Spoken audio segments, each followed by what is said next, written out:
Shalom, bien-aimés dans le Seigneur, grande est notre joie de nous retrouver au pied du Grand Roi pour notre méditation journalière. Nous sommes le mercredi 30 octobre 2024 et nous vous saluons au nom de notre Seigneur et Sauveur Jésus-Christ.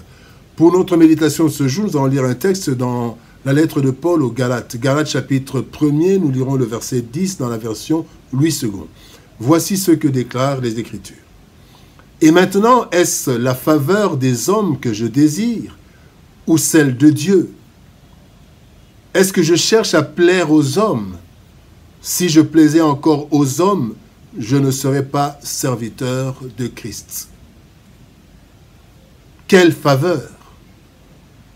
Quelle faveur! Tel est le thème de notre méditation de ce mercredi 30 octobre 2024. Bien-aimés dans le Seigneur, nous avons tous besoin de certaines faveurs pour évoluer dans la société et surtout exceller dans ce monde, dans cette société. La faveur est une marque d'une bienveillante attention ou d'une préférence particulière. Et dans ce monde de concurrence quasi automatique, quasi permanente, nous devons souvent attirer positivement l'attention des autres pour être approuvés. Cela est le cas pour une interview d'embauche. Nous devons présenter un bon aspect pour la vente de nos produits, de nos services, et même pour être accepté dans certains milieux. La présentation extérieure compte. Le texte du jour nous interpelle quant à la recherche de faveur. Nous ne devons pas rechercher la faveur des hommes, mais plutôt celle de Dieu principalement, si nous voulons être véritablement enfants ou serviteurs de Dieu. Cela parce que souvent, le désir des hommes est opposé à ceux de Dieu et cela risque de nous écarter du droit chemin si nous voulons plaire aux hommes plus qu'à Dieu. Voyons les leçons que le texte de ce jour nous transmet. Première leçon, premier point, ce que l'homme regarde. 1 Samuel chapitre 16, verset 7, le Seigneur dit: l'homme regarde à ceux qui frappent les yeux, mais l'Éternel regarde au cœur. Donc, l'homme regarde à ceux qui frappent les yeux. Bien-aimés, parmi les choses qui nous tirent, bien-aimés, qui nous attirent, parmi ces choses, c'est l'apparence.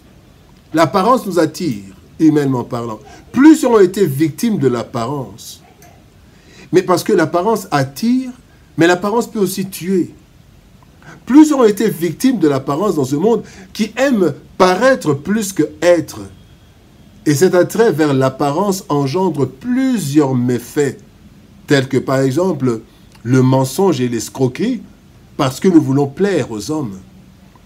Le rejet ou le mépris de ceux qui ne voient que notre apparence. Quand nous ne les plaisons pas, ils nous rejettent, ils nous méprisent. Nous ne sommes pas bien habillés. Nous ne sommes pas dans une belle voiture. Il y a aussi le changement de l'aspect extérieur pour plaire aux yeux, avec tous les risques. On veut plaire à un homme, on veut plaire à une femme, on va même avec des changements, des chirurgies pour changer l'aspect. Il y a le manque de sincérité, parce que nous voulons plaire, nous ne sommes pas sincères. Il y a le reniement ou le rejet de nos origines gênantes aux yeux des autres. Pierre en a été victime. Matthieu 26, 69 à 70. Pierre a renié ses origines parce qu'il avait peur. Il voulait plaire à ceux qui étaient là. La dissimulation ou l'hypocrisie, encore une fois, dans Galates, quand vous lisez Galates chapitre 2, verset 12, il y a certains serviteurs qui avaient usé de dissimulation avec les païens. Ils ont eu une autre attitude pour plaire aux païens. Et quand les chrétiens sont là, ils ont changé d'attitude. Ça, c'est parce que nous tenons à l'apparence. Bien aimé, l'apparence est trompeuse. Mais l'être humain préfère l'apparence de peur d'être rejeté. Deuxième point, ce que Dieu regarde. Dans 1 Samuel chapitre 16, verset 7, la Bible dit: et l'Éternel dit à Samuel, ne prends point garde à son apparence, l'Éternel regarde au cœur. L'avantage, c'est Dieu, bien-aimé, est qu'il voit ce que personne ne voit de prime abord. Il voit le cœur et personne ne peut le tromper.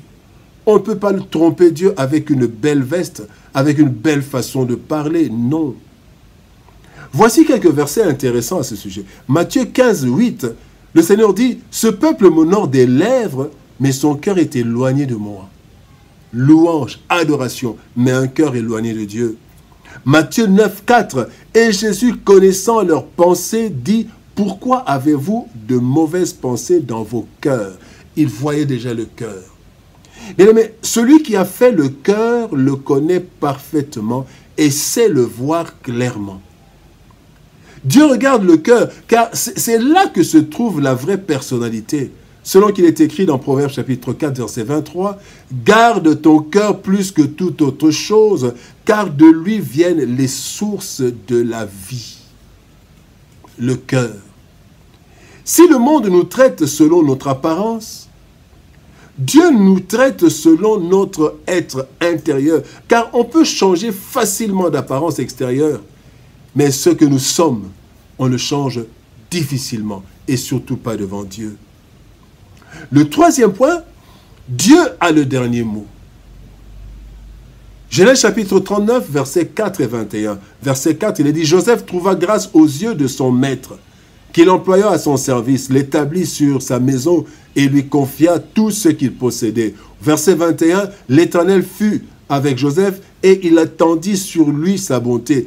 Il le mit en faveur aux yeux du chef de la prison. » Joseph a eu la faveur du chef de la prison. Bien-aimés, nous cherchons la faveur et cela est tout à fait humain, car nous vivons avec les humains, nous vivons dans la société. La Bible dit dans Luc chapitre 2, verset 52, Jésus croissait en sagesse, en stature et en grâce devant Dieu et devant les hommes. Devant Dieu, bien-aimé, et devant les hommes, montre que nous devons avoir la faveur et des hommes, et surtout de Dieu, comme il en a été le cas pour Joseph. Il a eu la faveur de Potiphar, la faveur du chef de la prison. Cependant, en lisant les textes ci-dessus, Genèse 39, nous remarquons que la faveur des hommes vient après celle de Dieu, comme une conséquence. C'est donc la faveur de Dieu que nous devons rechercher à tout prix. Et lui créera la faveur auprès des humains, car il a le dernier mot. Voyons ces deux versets révélateurs. Romains chapitre 8, verset 31. La Bible dit, « Si Dieu est pour nous, qui sera contre nous ?» Et Proverbe 16, verset 7 nous dit, « Quand l'Éternel approuve les voies d'un homme, il dispose favorablement à son égard même ses ennemis. » En d'autres mots simples, si nous avons la faveur de Dieu, Dieu peut nous imposer dans les cœurs des autres, même dans ceux de nos ennemis, afin que nous ayons aussi leur faveur. Quelle faveur? Nous avons besoin de la faveur des hommes dans plusieurs situations, surtout lorsque nous dépendons de leurs décisions. Cependant, la faveur de Dieu est au-dessus de celle des hommes, car Dieu peut imposer sa volonté à n'importe quel homme, même au roi. Mais personne ne peut imposer sa volonté à Dieu. Ainsi, recherchons la faveur de Dieu. Cherchons à plaire à Dieu, bien-aimés, principalement. Cherchons à plaire à Dieu principalement parce que si Dieu est pour nous, il peut nous imposer dans le cœur des humains et nous faire trouver la faveur auprès de qui que ce soit. Au-delà de tout, bien-aimés, recherchons premièrement la faveur de Dieu et il nous imposera dans le cœur des hommes. Prions. Père de gloire, Dieu Tout-Puissant, nous avons besoin de faveur à plusieurs niveaux. Et Seigneur, tu nous apprends aujourd'hui que ta faveur engendre la faveur des humains. Quand tu es avec nous, si tu es avec nous, qui sera contre nous? Donc si tu es avec nous, tu imposes ta volonté à qui que ce soit, même au roi, même aux méchants. Seigneur, aide-nous à rechercher ta valeur, ta faveur.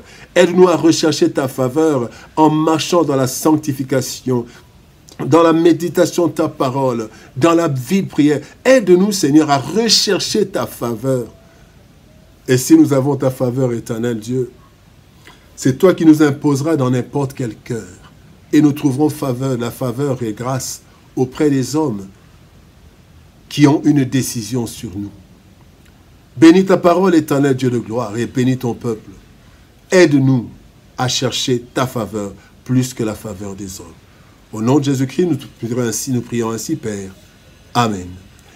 Bien-aimés dans le Seigneur, que Dieu nous bénisse. Shalom, au revoir. Et par la grâce de Dieu, nous nous retrouvons demain pour une nouvelle méditation au pied du grand roi. Shalom, au revoir et à demain.